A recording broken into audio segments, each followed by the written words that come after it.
నమస్తే, నేను మీ రేవంత్ చలమల. వ్యాపారం అనగానే సహజంగా ఫస్ట్ మన మైండ్లోకి వచ్చే థాట్ ఒక ఫుడ్ బిజినెస్ పెట్టాలి అని. ఫుడ్ బిజినెస్ అంటేనే అది ఫుల్ ఆఫ్ ప్రాఫిట్స్ తోటి ఉంటుంది అని మేబీ ఒకప్పుడు ఉండేదేమో. కానీ ఇప్పుడు మారుతున్న నేపథ్యంలో ఈ డిజిటల్ మీడియా ప్రెజెన్స్ సరిగా లేకపోవటమో, లేకపోతే మనం మన స్టోరీని ప్రాపర్గా చెప్పలేకపోవటమో, ఇవన్నీ మన ఫుడ్ బిజినెస్ని కూడా డ్యామేజ్ చేయడం మొదలుపెట్టాయి. మేబీ కాంపిటీషన్ కూడా ఒక కారణమై ఉండొచ్చు. వీటన్నిటిని ఓవర్కమ్ చేయాలి అని అంటే డెఫినెట్గా ఒక మంచి స్ట్రాటజీ అయితే మనకు అవసరం పడుతుంది. వాటి గురించి డిస్కస్ చేయడానికి ఈరోజు మన దగ్గరికి chairman of social post, digital media strategist Rajinikanth గారు వచ్చారు. Hello sir. నమస్తే రేవంత్ గారు. నమస్తే సార్. సార్, ఒకప్పుడు ఫుడ్ బిజినెస్ అని అంటే ఒక మంచి లొకేషన్ ఐడెంటిఫై చేసి, ఒక మంచి అంబియన్స్ తోటి, ఒక మంచి షెఫ్ని తీసుకొని వచ్చి ప్రాపర్ టేస్ట్ ఇస్తే చాలు, ఆటోమేటిక్గా బిజినెస్ నడిచేది, కన్సిస్టెన్సీ ఉంటే నడిచేసేదని చెప్పేవాళ్ళు. కానీ ఇప్పుడు అటువంటివి ఉన్నప్పటికీ డిజిటల్ మీడియా అనే ఒక ఎసెన్స్ దాంట్లో యాడ్ అవ్వకపోతే మాత్రం ఆ ఫుడ్ బిజినెస్ ముందరికి వెళ్ళే పరిస్థితులు లేవు. దీనికల కారణం ఏంటి? అప్పుడు ఏం జరిగింది, ఇప్పుడు ఏం జరుగుతోంది? సో రేవంత్ గారు, ఇక్కడ మనం కొంచెం డీప్గా వెళ్ళి చూస్తే, మీరు అన్నట్టు ఒకప్పుడు ఒక రెస్టారెంట్ పెట్టాలి అంటే ఒక మంచి లొకేషను, దానికి ఒక మంచి చెఫ్, ఒక మంచి మెనూ, మంచి అంబియన్స్ ఉంటే నడిచేది. కానీ ఇప్పుడు ఏమవుతుంది అని అంటే బేసికల్గా మనలో వచ్చిన మార్పులను మనం గ్రహించాలి. ఇవాళ ఏమైపోతున్నాయి, ఆన్లైన్ ఫుడ్ డెలివరీ ప్లాట్ఫామ్స్ వచ్చేస్తాయి. ఇవాళ పొద్దుగాల ఓపెన్ చేస్తే స్విగ్గీయో, జొమాటోనో ఇట్లా ఎన్నో ఆన్లైన్ వచ్చిన తర్వాత అందరూ ఏం ఆలోచిస్తున్నారంటే ఇవాళ రెస్టారెంట్కి ఎందుకు పోవాలి అనే క్వశ్చన్ కాడ మన డిసిజన్ అనేది డిపెండ్ అయ్యింది. ఇంట్లో వండుకుంటే ఇంట్లో వండుకోవాలి, లేదంటే ఆర్డర్ చేస్తే వాడు హాఫ్ అన్ అవర్లో ఇచ్చేస్తున్నాడు. ఎందుకు రెస్టారెంట్కి పోవాలనే దానికి ఇది బాటిల్ నెక్ అవుతుంది. ఎందుకంటే ఆన్లైన్ డెలివరీ పెరిగిపోయేసరికి ఆటోమేటిక్గా ఇక్కడికే తెప్పించుకుందాంలే, ఆడికి ఎందుకు వెళ్ళాలనే క్రమంలో వీళ్ళు అందరూ ఆలోచిస్తున్నారు. రెండో కోణం ఏంటి అని అంటే ప్రతి ఒక్కరికి ఈ రోజుల్లో యూజర్ ఎక్స్పీరియన్స్ అన్నది పెరిగింది. అంటే ఫుడ్ లవర్స్కి ఏంటంటే ఎప్పుడు కూడా కొత్త ధనాన్ని ట్రై చేయాలి, అంటే కొత్త డిష్ని ట్రై చేయాలి, కొత్త ఫుడ్ని ట్రై చేయాలి, అంటే ఆస్వాదించే లెవెల్స్ పెరిగిపోతున్నాయి. దానివల్ల ఏంటంటే అది ఎక్కడ దొరుకుతుంది అంటే మళ్ళీ అగైన్ వాళ్ళకు ఆన్సర్ దొరకాలి. ఎక్కడ దొరుకుతుంది అంటే దానికి ఆన్సర్ ఎక్కడ, సోషల్ మీడియాలోనే దొరకాలి. కాబట్టి ఇది రెండవ కారణం అండి. ఈ రెండు ప్రధాన కారణాల వల్ల ఇవాళ ఏ ఫుడ్ బిజినెస్ అయినా, ఎఫ్ఎన్బిలో ఉన్న వాళ్ళు ప్రతి ఒక్కరు రెస్టారెంట్లో ఎంత అంబియన్స్ క్రియేట్ చేస్తున్నారో, ఎంత మంచి మెనూ తయారు చేసినా కానీ సోషల్ మీడియాలో దాన్ని ప్రజెంట్ చేయాల్సినటువంటి పరిస్థితి వచ్చింది. సోషల్ మీడియా లేకపోతే ఇవాళ వాళ్ళు ఎంత మంచి అంబియన్స్ ఇచ్చినా, ఎంత మంచి చెఫ్ ఉన్నా, ఎంత మంచి రెసిపీ ఉన్నా అది జనాలకు తెలియాలి కదా. ఇలా మనం ఒక మంచి క్రికెట్ స్టేడియంలో మంచి బ్యాట్స్మెన్గా 6లు 4లు కొడుతున్నాం, బట్ ఆ 6లు 4లు కొడుతున్నాం అనేటువంటి ఇంపార్టెన్స్ ఆ స్టేడియంలో జనాలు ఉంటేనే తెలుస్తుంది. ఆ స్టేడియం ఖాళీగా ఉందనుకోండి, నువ్వు ఎన్ని 6లు కొట్టినా 4లు కొట్టినా రికార్డ్స్ నీ వరకే, ఆ జనాలలో తీసుకెళ్ళడానికి అవకాశం దొరకదు. కాబట్టి నేననేది ఏంటంటే ఇది రెస్టారెంట్ పెట్టుకున్న వాళ్ళు, ఇవన్నీ పెట్టుకునే వాళ్ళు సోషల్ మీడియా అన్నది ప్రైమరీ ఎలిమెంట్ అయిపోయిందండి. ఇవాళ చెఫ్ ఎంత ముఖ్యమో డిజిటల్ మార్కెటింగ్ కూడా అంతే ముఖ్యం. కాబట్టి బిజినెస్ పెట్టేవాళ్ళు ఫస్ట్ ఒక మంచి డిజిటల్ మార్కెటింగ్ ఏజెన్సీని చూస్ చేసుకొని బిజినెస్ స్టార్ట్ చేస్తే వాళ్ళు 3 monthsలో బ్రేక్ ఈవెన్ అయ్యే అవకాశం ఉంటుంది. మీరు ఫుడ్ తయారు చేస్తున్నారు, కానీ ఫుడ్ అమ్మేవాళ్ళు కూడా కావాలి కదా, తినేవాడు కూడా ఉండాలి కదా. కాబట్టి నీ దగ్గర ఇంత బెస్ట్ ఫుడ్ ఉందని స్టోరీ చెప్పేవాడు ఎవరు? Digital marketing. నీ దగ్గర ఇంత మంచి చెఫ్ ఉన్నాడు అని చెప్పేవాడు ఎవరు? Digital marketer. నీ దగ్గర ఇవాళ ఈ సండే రోజు ఈ రెసిపీ దొరుకుతుంది, ఈ ఫుడ్ ఐటమ్ దొరుకుతుందని చెప్పేవాడు ఎవరు? Digital marketing. ఈ సండే వచ్చింది అని అంటే, ఈ సాటర్డే వచ్చిందంటే వీకెండ్స్లో మా దగ్గర ఈ స్పెషాలిటీ ఉందని చెప్పేవాడు ఎవరు? Digital marketing. కాబట్టి నీ దగ్గర ఏది స్పెషాలిటీ ఉన్నా దాన్ని చెప్పడానికి ఒక స్టోరీ టెల్లర్ కావాలి. దానివల్ల నీ యొక్క కస్టమర్కి అది కనెక్ట్ కావాలి. అప్పుడు కస్టమర్ డిసైడ్ చేసుకొని, ఎందుకంటే ఇవాళ ఒకప్పుడు ర్యాండమ్గా వీకెండ్స్ వచ్చాయి, డిన్నర్స్ ఉన్నాయంటే ర్యాండమ్గా వెళ్ళిపోయేవాళ్ళు. ఇప్పుడు అట్లా లేదు. Everybody is doing a planning. ఇలా ప్రతి ఒక్కరి లైఫ్లో ఒక దిక్కు వెళ్ళాలి, ఒక మాల్కి వెళ్ళాలి, ఒక రెస్టారెంట్కి వెళ్ళాలి, ఒక సినిమాకి వెళ్ళాలంటే దాని గురించి 2 రోజులు ముందు రోజులు ప్లానింగ్ అవుతుంది, అంటే ఒక ఫ్యామిలీతో వెళ్ళాలనుకుంటే. కాబట్టి ఈ వీకెండ్ నేను ఎక్కడ గడపాలి అనే దానికి ఇంట్లో ఉన్న వాళ్ళు డిసిజన్ తీసుకోవాలి. ఆ ఇంట్లో ఉన్న వాళ్ళు, నేను ఒక రెస్టారెంట్కి లాస్ట్ వీకెండ్ పోయాను అనుకోండి, మళ్ళీ ఈ వీక్ అదే రెస్టారెంటా, కొత్తది లేదా అనే క్వశ్చన్ మనం వింటున్నావా, వినట్లేదా?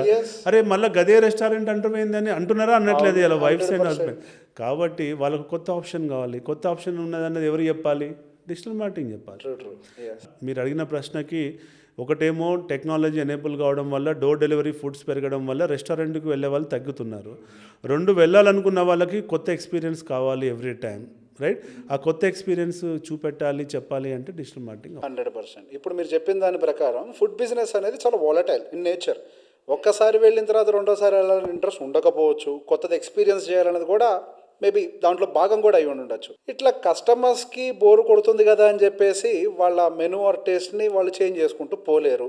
ఇటువంటి కండిషన్లో వాళ్ళ టేబుల్స్ ఫుల్ అవుతూ ఉండడానికి వాళ్ళు ఫాలో అవ్వాల్సిన పద్ధతి ఏంటి? సో బేసికల్గా ఏంటంటే అండి, ఎవ్రీ టైం మనము ఒక కస్టమర్ని అక్వైర్ చేయాలి అని అంటే you have to show the change every time. అంటే నువ్వు అదే పాత మెను, పాత చింతకాయ పచ్చడి లెక్క ఎప్పుడు గదే చెప్పావు, గదే బిర్యానీ అమ్ముతున్నావు అంటే దానికి మార్కెటింగ్ అవసరం లేదు. నువ్వు ఇంకా వాడికి అదే తెలిసి ఇక్కడికి వస్తే గదే బిర్యానీ దొరుకుతుంది, గదే కావాలనుకున్నది అదే తినేస్తాం. సో బేసికల్గా ఇప్పుడు ఏమైపోయిందంటే అండి, ఫుడ్ అనేది సీజనల్ బిజినెస్ అయిపోయింది. ఇలా మాన్సూన్ ఉంది, ఈ టైంలో ఏం మనం వాళ్ళకి కస్టమర్కి ఆఫర్ చేయాలి, రైట్? సమ్మర్లో ఏ ఫుడ్ ఆఫర్ చేయాలి అనేటువంటి సీజనల్ బిజినెస్ అయిపోయింది, రైట్? ఇప్పుడు ఏ ఫెస్టివల్స్ ఉన్నాయి, దీనికి తగ్గట్టుగా మనం ఏ ఫుడ్ ఆఫర్ చేయాలి అనేటువంటిది కూడా జోనర్ వచ్చేసింది. అంటే సీజనల్ ఫుడ్కి లింక్ కావడం వల్ల క్యాలెండర్ అకార్డింగ్గా కూడా మనం ఇలా మెనూ చేంజ్ చేసుకోవాల్సిన రోజులు వచ్చాయి. కాబట్టి ఇప్పుడు నవరాత్రి ఉత్సవాలు జరుగుతున్నాయి, నాన్ వెజ్ తినరు చాలామంది. అప్పుడు ఆ టైంలో నువ్వు చికెన్ బిర్యానీ యాడ్ నడుపుతా అంటే నడుస్తుందా? నడవదు కదా. సో దానికి తగ్గట్టుగా, రైట్? ఇవాళ వరలక్ష్మి వ్రతం ఉంది, చాలామంది లేడీస్ నాన్ వెజ్ తినరు, నువ్వు ఆ రోజు యాడ్ నడుపుతా అంటే నడుస్తుందా? నడవదు. So you have to plan. అంటే నీ యొక్క ప్రమోషనల్ కంటెంట్ ఏంటంటే ఇది వీక్లీకి, అంటే ఇయర్లీ నుంచి వీక్లీకి కన్వర్ట్ అయిపోయింది. ఈ వీక్లో నా దగ్గర ఇది దొరుకుతుంది అని చెప్పి ఇలా ఫుడ్ బిజినెస్ వాళ్ళు కస్టమర్కి చెప్పుకోవాల్సిన పరిస్థితి వచ్చిందండి. ఒకప్పుడు ఒక స్టాండర్డ్ మెనూ తయారు చేశాను, 1 year 365 days ఇదే అంటే నడిచేది. ఇప్పుడు నడవట్లేదు. మీరు వెళ్ళి చూడండి, చాలామంది డిజిటల్ మార్కెటింగ్ కంపెనీలు చేస్తుంది ఏంటంటే ఈ వీక్లో వాళ్ళ యొక్క సీజనల్ బిజినెస్ పరంగా ఏం చేయాలో చెఫ్ని అడిగి ఆ కంటెంటే తయారు చేసి ఇండెక్స్ చేస్తున్నారు. ఓకే, అర్థమైందండి. సో కాబట్టి ఇవాళ ఆ స్థాయికి మనం వచ్చాం కాబట్టి, మన యొక్క కస్టమర్ యొక్క అవేర్నెస్ ఆ స్థాయికి పెరిగింది కాబట్టి యాజ్ ఏ ఫుడ్ బిజినెస్ ఓనర్గా కూడా మనం కూడా ఒక డిజిటల్ మార్కెటింగ్ ఏజెన్సీని పెట్టుకొని మనం కూడా కంటెంట్ని అలా తయారు చేసుకోకపోతే మనం ఇవాళ సొసైటీలో రిలవెంట్గా ఉండము, మన కాంపిటీటర్స్తో మనం ఆన్ పవర్ ఉండము, మన కాంపిటీటర్స్ని మనము ముందు దాటేయలేము. మనం ఇవాళ ఫ్రాంచైజింగ్ మోడల్లో నెంబర్ ఆఫ్ యూనిట్స్ పెంచుకోవాలి అంటే కూడా ఫస్ట్ బెంచ్ మార్క్ వచ్చేసి నీకు డిజిటల్ మార్కెటింగ్లో ఎంత స్ట్రెంత్ ఉన్నావు అన్నది. కాబట్టి నీకు ఒక ఫ్రాంచైజర్ దొరకాలంటే కూడా డిజిటల్ మార్కెటింగ్లో నువ్వు స్ట్రాంగ్ ఉండాలి. అవును, సహజంగా ఇంతకుముందు ఎట్లుండారంటే డిజిటల్ మార్కెటింగ్ అని అంటే బెస్ట్ రెస్టారెంట్ నియర్ మీ అని కొడితే ఏదో 4 వచ్చేవి. సో నేను ఇండెక్సేషన్ బాగుంటే చాలు, ఆ గూగుల్ మై యాడ్స్లో కొంచెం ఏదో డబ్బులు కడితే ఫస్ట్లో నా రెస్టారెంట్ కనిపిస్తుంది, ఆ గూగుల్ రివ్యూస్ని బ్యాలెన్స్ చేస్తే చాలు నా రెస్టారెంట్ బిజినెస్ నడుస్తుంది అని చెప్పేసి ఒక నమ్మకం ఉండేది. కానీ ఇక్కడ మనం ఒక విషయం అర్థం చేసుకోవాలి, ఆ నియర్ మీ అన్న దాంట్లో జనాభా లిమిటెడ్ ఉంటుంది, it is not unlimited. So ఎంతసేపటికి దాని మీద డిపెండ్ అయితే కస్టమర్ ఏమో కొత్తదనాన్ని కోరుకుంటాడు, నువ్వేమో ఎప్పటికీ నియర్ మీలోనే ఉంటావు.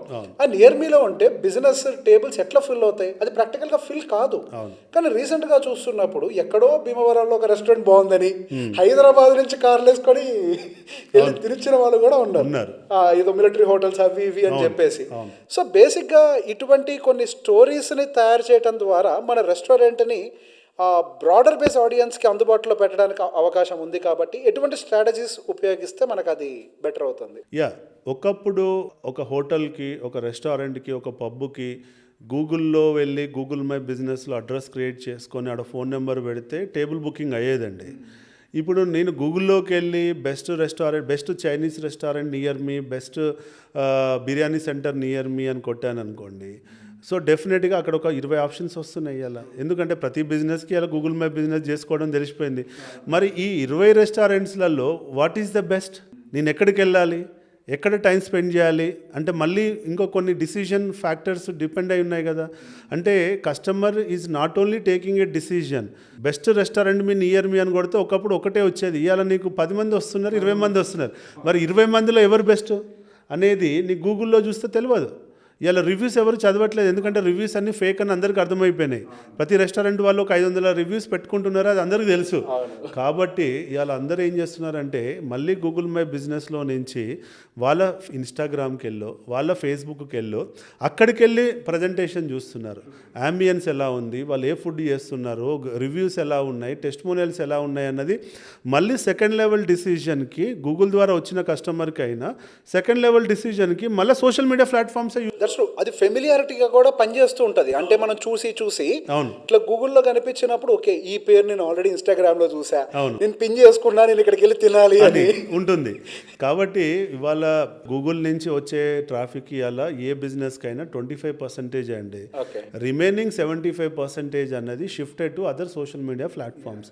యూట్యూబ్ నుంచి ఇంకో 25, ఫేస్బుక్ నుంచి ఇంకో 25, ఇన్స్టాగ్రామ్ నుంచి ఇంకో 25. ప్రతి ఒక్క ప్లాట్ఫామ్లో డిఫరెంట్ డెమోగ్రఫిక్ రిలేటెడ్ ఆడియన్స్ ఉంటారు.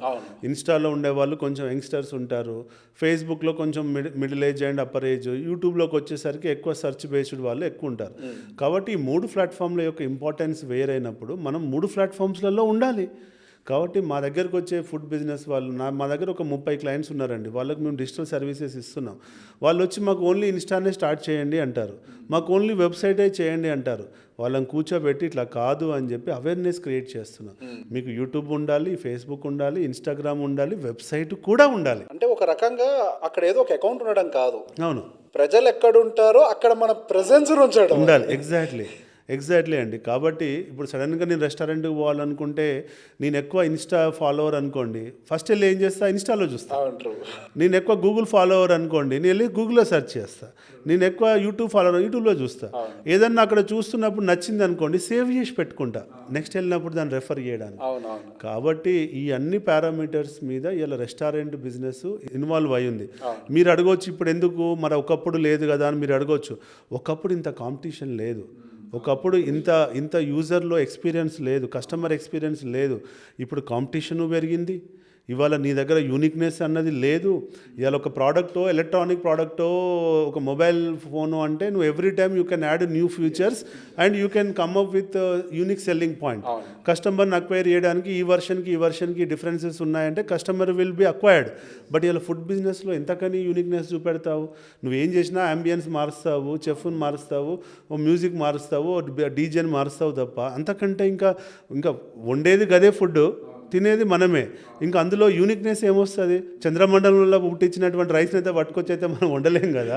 కాబట్టి చెప్పడానికి స్టోరీ లేదు కాబట్టి కాంపిటీషన్ పెరిగింది. కాంపిటీషన్ పెరిగినప్పుడు ఏంటంటే రోజు నువ్వు వాళ్ళకి కనబడుతూ ఉండాలి, రోజు నువ్వు వాళ్ళకి రిలవెంట్గా ఉండాలి. రోజు వాళ్ళు బ్రౌజ్ చేస్తున్నప్పుడు నువ్వు కనపడితే you are the best restaurant, you have a best food, జో దిక్తా హే ఓయ్ బిక్తా హే అన్నట్టు. నువ్వు ఎంత మంచి ఫుడ్ ఉన్నా కానీ నువ్వు కనబడలేదు అనుకోండి, ఏం లాభం? ఫెయిల్యూర్. కాబట్టి ఇవాళ మనం ఒక ఫుడ్ బిజినెస్ పెట్టినప్పుడు ఫుడ్ బిజినెస్కి ఎంత అయితే ప్లాన్ చేస్తామో డిజిటల్ మార్కెటింగ్కి కూడా బిజినెస్ లాంచ్ కంటే ముందు నుంచి నువ్వు ప్లాన్ చేసుకో, అప్పుడే నువ్వు సక్సెస్ అవుతావు. ఇది కరెక్ట్. ఇప్పుడు మీరు సహజంగా ఏ ఫుడ్ బిజినెస్ అయినా కానీ రిపీటెడ్ కస్టమర్ ఉన్నప్పుడే అది సక్సెస్ అవుతుంది. కానీ రిపీటెడ్ కస్టమర్ మళ్ళీ వచ్చే లోపల మనం కనుక ఆన్లైన్లో ప్రెజెన్స్ లేకుండా వేరే కాంపిటీటర్ ప్రెజెన్స్లో ఉన్నాడు అనుకోండి, ఆ రిపీట్ అవుదామనుకున్న కస్టమర్ కూడా కొత్తది కనిపించేసరికి అక్కడ వెళ్ళిపోతాడు. అంతే, ఇట్స్ న్యాచురల్ టెండెన్సీ అండి. కొత్తదనం కావాలి అందరికీ.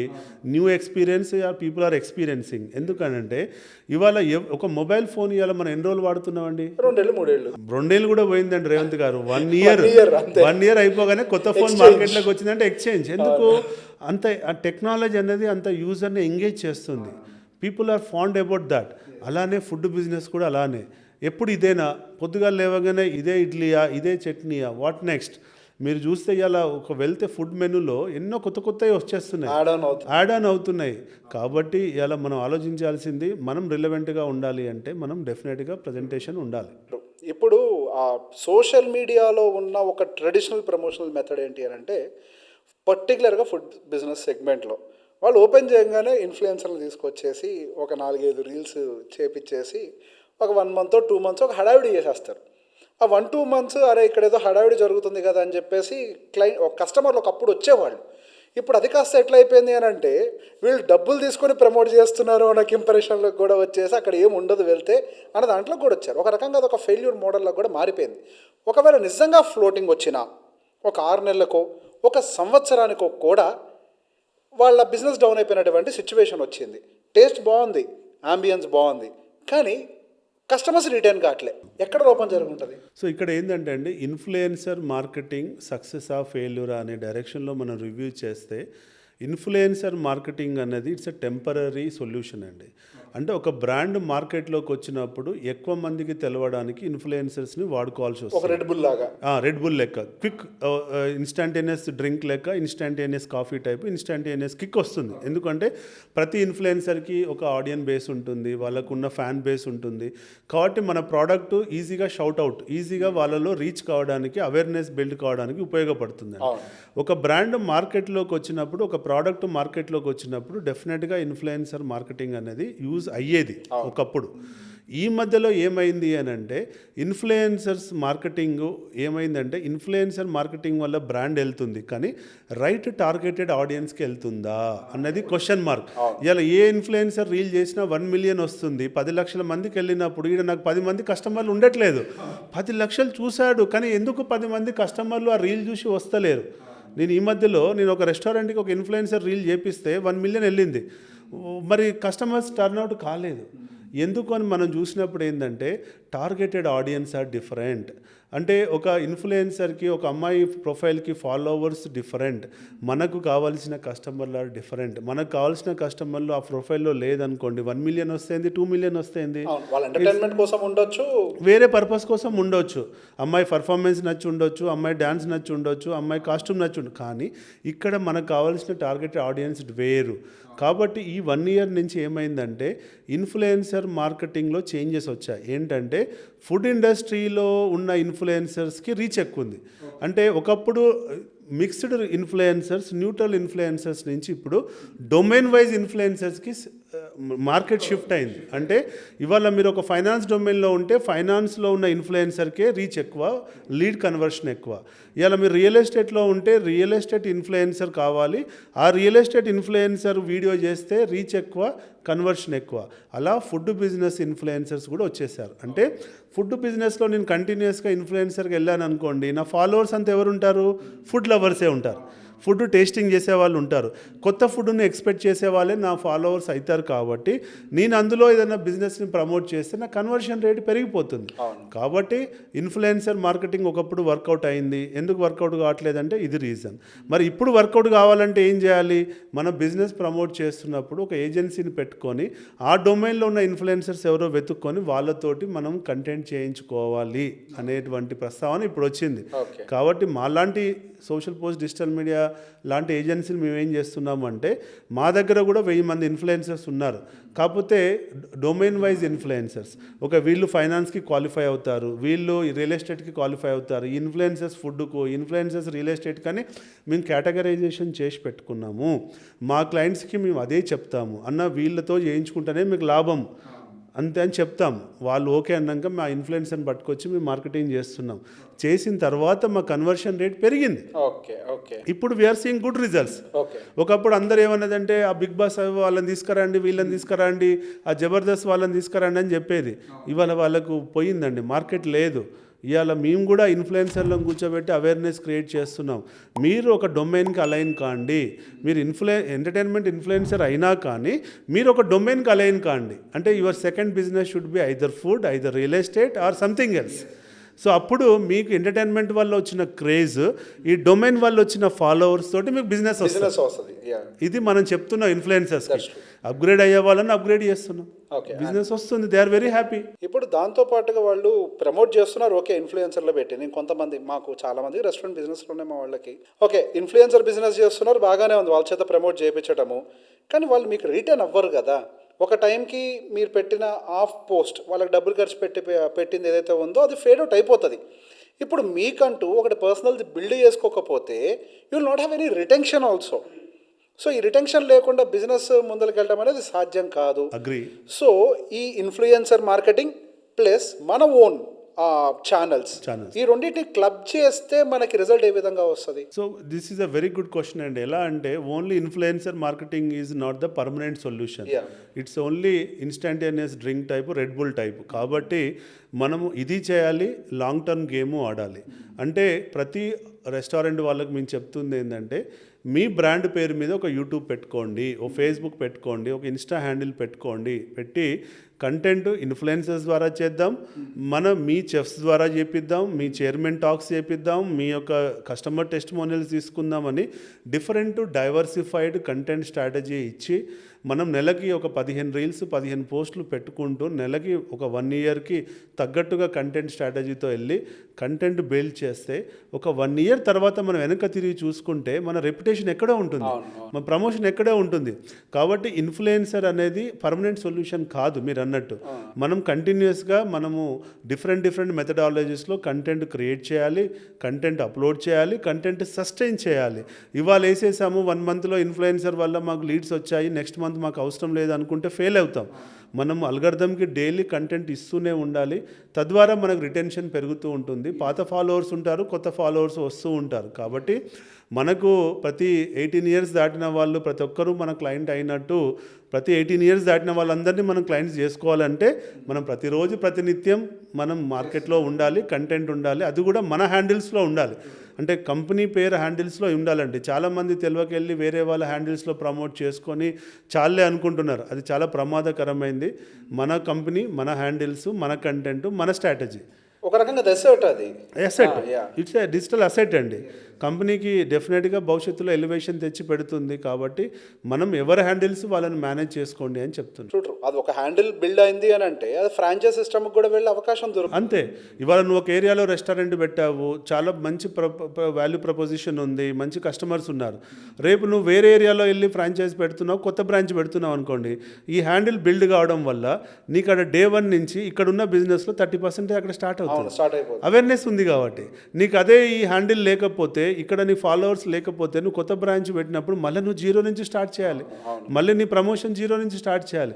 కాబట్టి రేపు భవిష్యత్తులో మల్టిపుల్ బ్రాంచెస్కి స్కేలప్ కావాలన్న విజన్ ఉన్న వాళ్ళు, మల్టిపుల్ ఏరియాస్లలో మనం పెట్టాలన్న విజన్ ఉన్న వాళ్ళు ఫస్ట్ చేయాల్సిన పని ఏంటంటే డిజిటల్లో స్ట్రాంగ్ ఉండాలి. ఇది లేకుండా మీరు 100 ఫ్రాంచైజీలు పెడతాను, 50 ఫ్రాంచైజీలు పెడతాను, మర్చిపోండి. ఇంకా అది కాదు. మీరు 2 ఫ్రాంచైజీలు కూడా పెట్టలేరు. మీకు ఫస్ట్ కస్టమర్లో నమ్మకం ఇక్కడే క్రియేట్ కావాలి. ఇలా ఎన్నో రెస్టారెంట్ చూడండి, మీరు రామేశ్వరం కేఫ్ చూడండి, ఎక్కడో బెంగళూరులో సక్సెస్ అయిన వాళ్ళు ఇలా ఇండియా వైడ్ వెళ్తున్నారు. ఎలా వెళ్ళారు? Rameswaram cafe just because of social media. ఇలా మనకి ఇక్కడే ఉన్న రామేశ్వరం కేఫ్ ముందున్న చట్నీస్ ఇలా ఎందుకు వేరే దేశాలలోకి వెళ్ళలేదండి? ఎగ్జాంపుల్ చెప్తున్నా, నేను వాళ్ళని కించపరచడానికి కాదు, బ్రాండ్ పరంగా కంపారిజన్ చెప్తున్నా.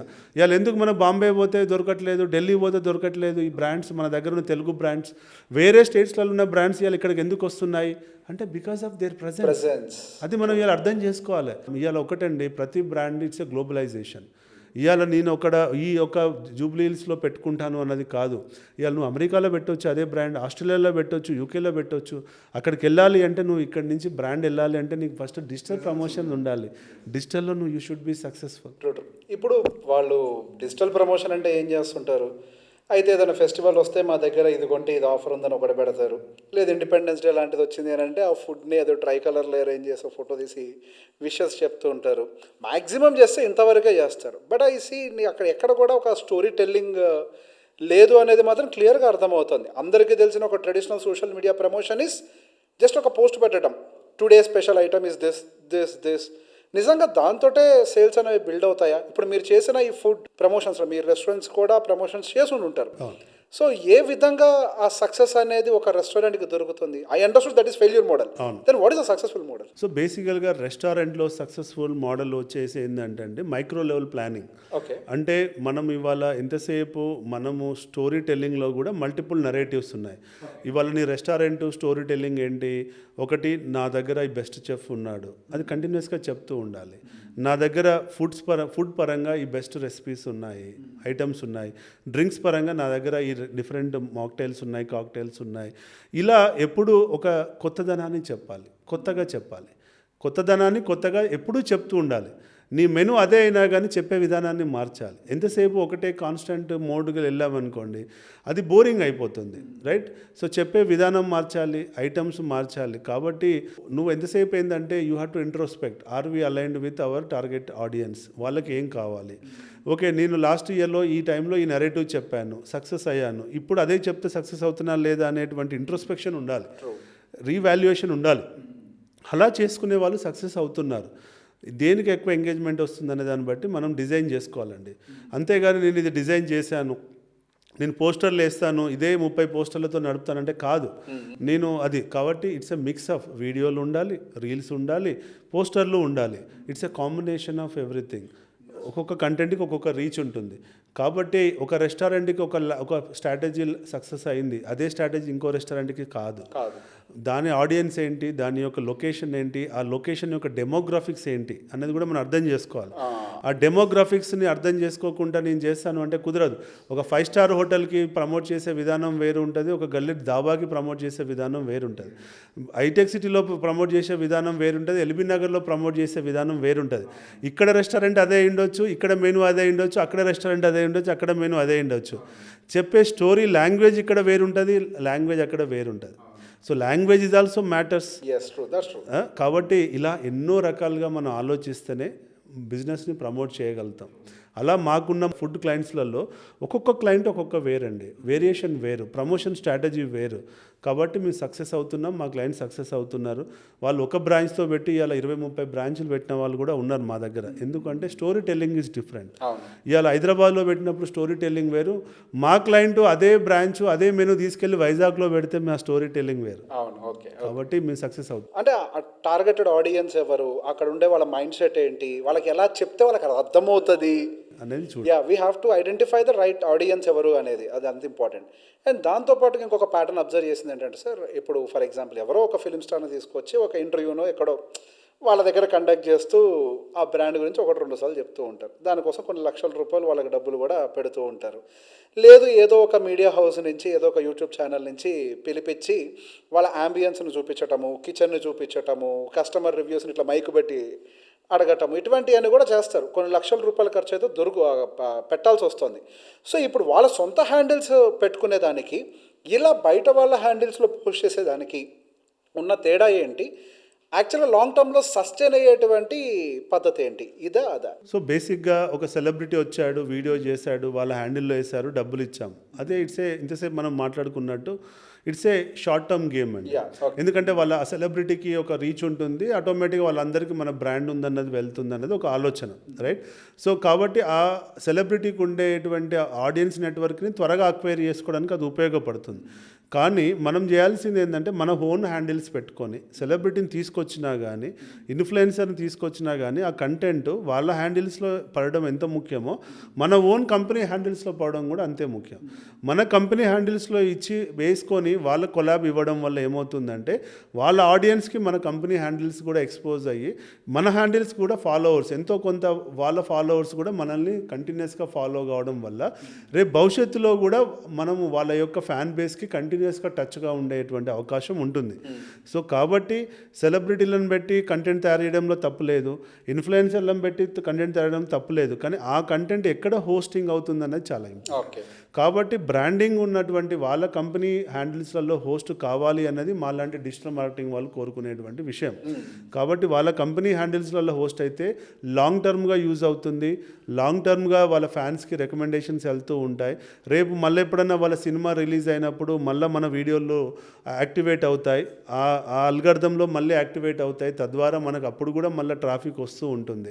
కాబట్టి మనము ఓన్ హ్యాండిల్సే ఆల్వేస్ బెస్ట్ ప్రిఫరబుల్ అండి. ఇప్పుడు మీరు ఓన్ హ్యాండిల్స్ గురించి మాట్లాడుతున్నారు, and also you are giving the service, own హ్యాండిల్స్ని బ్యాలెన్స్ మెయింటైన్ చేస్తూ promoting their business, it could be restaurant or whatever it is. So basic ఇప్పుడు చాలా ఏజెన్సీస్ కూడా అటువంటి జాబ్స్ చేస్తూ ఉన్నాయి. సో అదర్ ఏజెన్సీస్తో కంపేర్ చేస్తే ఇప్పుడు సోషల్ పోస్ట్ దగ్గర నుంచి వచ్చే ఆ స్పెషాలిటీస్ ఏంటి? సో బేసికల్గా ఏంటంటే social post digital media versus other ఏజెన్సీని చూసినప్పుడు ఏంటంటే we are into the market for last 10 years. ఈ 10 years లోపల ఫస్ట్ మేము సర్వీస్ ఇచ్చే ముందు మేము సోషల్ పోస్ట్ ఫుడీ అని ఒక ఛానల్ పెట్టుకున్నాం.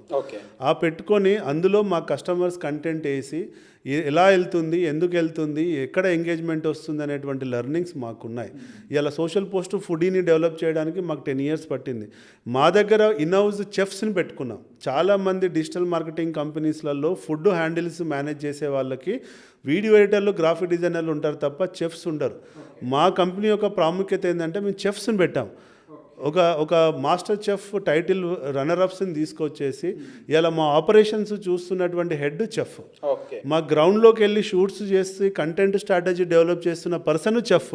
మాకు ఇన్హౌస్ చెఫ్స్ ఉండడం వల్ల ఏంటంటే వాళ్ళకి ఫుడ్ ఏంటి, ఆ ఫుడ్ను ఎలా డెకరేట్ చేయాలి, ఆ ఫుడ్ను ఎలా ప్రజెంట్ చేస్తే కస్టమర్లు చూస్తారు అనేటువంటి నాలెడ్జ్, డొమైన్ ఎక్స్పర్టీస్ ఉన్నటువంటి చెఫ్స్ మా దగ్గర ఉన్నారు.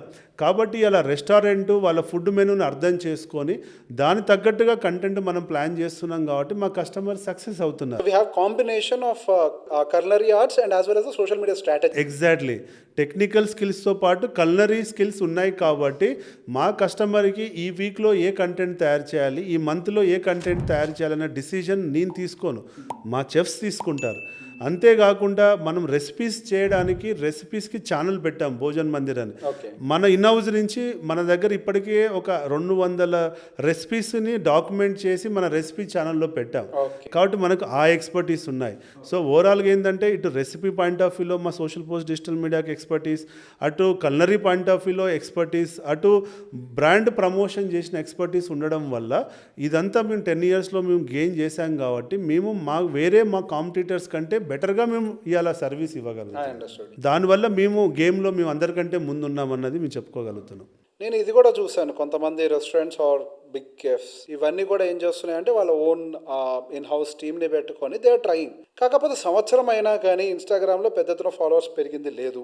బట్ వాళ్ళు ఫెయిల్ అయ్యారు అన్న విషయాన్ని వాళ్ళు రియలైజ్ కూడా అవ్వట్లేదేమో అని కూడా నాకు అనిపించింది. సో బేసిక్గా వాళ్ళంతా ఖర్చు పెట్టి టీమ్ని పెట్టి వాళ్ళకి శాలరీస్ ఇచ్చి వాళ్ళు ఇదంతా చేస్తున్నారు. అండ్ కొంతమంది రియలైజ్ అయ్యి మీ దగ్గరకు కూడా వస్తున్నారు. కాకపోతే ఇన్ బిట్వీన్ వాళ్ళు టైంని లూజ్ అవుతున్నారు, క్యాపిటల్ని లూజ్ అవుతున్నారు. సో అట్లాంటి వాళ్ళకి మీరు ఇచ్చే సలహా ఏంటి? సో బేసికల్గా ఏంటంటే ఇన్హౌస్ టీం పెట్టుకోవద్దు అని నేను చెప్పట్లేదండి. ఇన్హౌస్ టీం పెట్టుకోవచ్చు, కానీ ప్రాబ్లం ఏంటంటే ఇవాళ మార్కెట్లో స్కిల్డ్ పీపుల్ దొరకట్లేదు. ఇవాళ మాకే 300 మంది ఎంప్లాయీస్ ఉన్న మా ఆర్గనైజేషన్కే ఎవ్రీడే మేము హైరింగ్ చేస్తూనే ఉంటామండి. కొత్త క్లయింట్ వస్తున్నాడు అంటే హైరింగ్ చేస్తూనే ఉంటాం. మాకే వీడియో ఎడిటర్లు దొరకట్లేదు, గ్రాఫిక్ డిజైనర్లు దొరకట్లేదు, ఎస్సీఓలు దొరకట్లేదు, ఎస్ఎంఎంలు దొరకట్లేదు. ప్రాబ్లం ఏంటంటే మార్కెట్లో స్కిల్ స్కేర్సిటీ ఉంది. ఎందుకంటే it's a emerging, digital marketing అనేది ఎమర్జింగ్ మార్కెట్, ఇప్పుడిప్పుడే వస్తుంది. ఇది ఒక 20-30 సంవత్సరాల నుంచి ఉన్న మార్కెట్ కాదు. ఎంతోమంది టెక్నికల్ పీపుల్ని ప్రొవైడ్ చేసేటువంటి ఇన్స్టిట్యూషన్స్ లేవు ఇక్కడ. కాబట్టి డిజిటల్ మార్కెటింగ్ అనేది ఒక అకాడమిక్ సబ్జెక్ట్ కాదు. వాళ్ళు బీటెక్ చేసో ఎంటెక్ చేసో వేరే చదువుకోనో వాళ్ళు వచ్చి మార్కెట్లో అమీర్పేట్లో ఈ డిజిటల్ మార్కెటింగ్ అనే కోర్సులు నేర్చుకున్న తర్వాత వచ్చి మాలాంటి కంపెనీలలో పనిచేస్తున్నారు. ఒక అకాడమిక్ బ్యాక్గ్రౌండ్ నుంచి వచ్చేటువంటి నాలెడ్జ్ లేదు. ఈ రోజు వరకు మనకు ఉన్నటువంటి ఎడ్యుకేషన్ కరికులంలో ఎక్కడ కూడా డిజిటల్ మార్కెటింగ్ అనే సబ్జెక్ట్ లేదు. ఫస్ట్ అది మనం అర్థం చేసుకోవాలి. ఆ సబ్జెక్ట్ ఎవరు నేర్పిస్తున్నారు? మాలాంటి ఎక్స్పర్ట్స్ నేర్పిస్తున్నారు. కాబట్టి మాలాంటి ఎక్స్పర్ట్స్ నేర్చుకొని ఎంతమంది మార్కెట్లో అవైలబుల్ ఉంటారు? తక్కువ ఉంటారు. కాబట్టి ఇవాళ వాళ్ళు పెట్టుకోవడంలో తప్పు లేదు, కానీ వాళ్ళకి దొరికే టీమ్ ఇంపార్టెంట్. మంచి స్కిల్డ్ పీపుల్ దొరికితే ఇన్ హౌస్లో కూడా సక్సెస్ చేసుకోవచ్చు, కానీ స్కిల్డ్ దొరకట్లేదే. మాకే ఇబ్బంది అవుతున్నప్పుడు వాళ్ళకి ఎక్కడి నుంచి దొరుకుతారు? ఇక్కడ 2 ఛాలెంజెస్ ఉన్నాయి. ఒకటి కంటెంట్ క్రియేషన్, స్ట్రాటజీ క్రియేషన్, మీరు అన్నట్టుగా టీమ్. ఈ అన్ని కాంబినేషన్లు ఉండాలి. టీం ఉంది, కంటెంట్ మీద అవగాహన లేదు.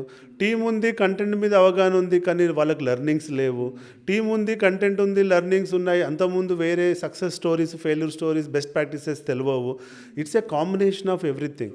మాదంటే social post digital media agency లోపల ఏంటంటే మేము ఒక 10 years నుంచి ట్రావెల్ చేస్తూ ఉన్నాం కాబట్టి ఇందులో సక్సెస్ చూసాం, ఫెయిల్యూర్ చూసాం, అప్సెల్లింగ్ చూసాం. కాబట్టి ఇవన్నీ మాకు నాలెడ్జ్ ఉంది. కాబట్టి మా దగ్గర ఒక ఎంప్లాయీ డిపెండెంట్ ప్రాసెస్ ఉండదు. ఈడేంటంటే ఒక డొమైన్ రిలేటెడ్ ప్రాసెస్ ఉంటుంది. అంటే ఇవాళ ఆ చైర్లో ఏ ఎంప్లాయీ వచ్చి కూర్చున్నా ఆ మాన్యువల్ చదువుకుంటే పని చేసుకోగలుగుతారు, ఆ ఎస్ఓపి చూస్తే పని చేయగలుగుతారు. ఒక ఫ్రెషర్ కూడా వచ్చి మా దగ్గర ఉన్న ఎస్ఓపి చదివితే వాడు సర్వీస్ ఇవ్వగలుగుతాడు. ఎందుకంటే మేము 10 yearsలో మేము వెళ్తున్న క్రమంలో ప్రతి లెర్నింగ్ని మేము డాక్యుమెంట్ చేసి ఉంటాం. కాబట్టి అది మా క్లయింట్స్కి ఉపయోగపడుతుందనే ఉద్దేశంతో మేము వాళ్ళకి చెప్తాం. That's true. యాక్చువల్గా డిజిటల్ మార్కెటింగ్ అని అంటే it is not like creating ఒక రీల్ క్రియేట్ చేసి అందులో పోస్ట్ చేయటం కాదు. ఆ రీల్ పోస్ట్ చేసిన తర్వాత అది ఏ టార్గెటెడ్ లొకేషన్కి వెళ్తుంది, ఏ టార్గెటెడ్ ఆడియన్స్ దగ్గరికి వెళ్తుంది, దానివల్ల కన్వర్షన్ వస్తుందా రావట్లేదా. So there is lot of technicals hidden inside the digital marketing. అవునండి. Reading that, understanding that, all this is definitely needed. అది డెఫినెట్గా ఎవరైతే ఆల్రెడీ అందులో నలిగి ఉండుంటారో వాళ్ళకు ఉండే అనుభవం వేరు, ఒక నార్మల్ టీంకి ఉండే దాంతో కంపేర్ చేస్తే. So thank you very much అండి, చాలా ఇన్సైట్స్ అయితే మీరు డెలివర్ చేశారు. Going further will come up with more strategies on this also. Thank you very much. Thank you Revanth గారు, thanks for inviting me on this. I hope ఈ show చూసి చాలామంది culinary business వాళ్ళు నాలెడ్జ్ గెయిన్ చేసుకుంటారు, వాళ్ళ బిజినెస్ను success చేసుకోవడానికి attempt చేస్తారని చెప్పి నేను కోరుకుంటున్నాను. Thanks for inviting me for your most welcome. Your show. Thank you so much. Welcome.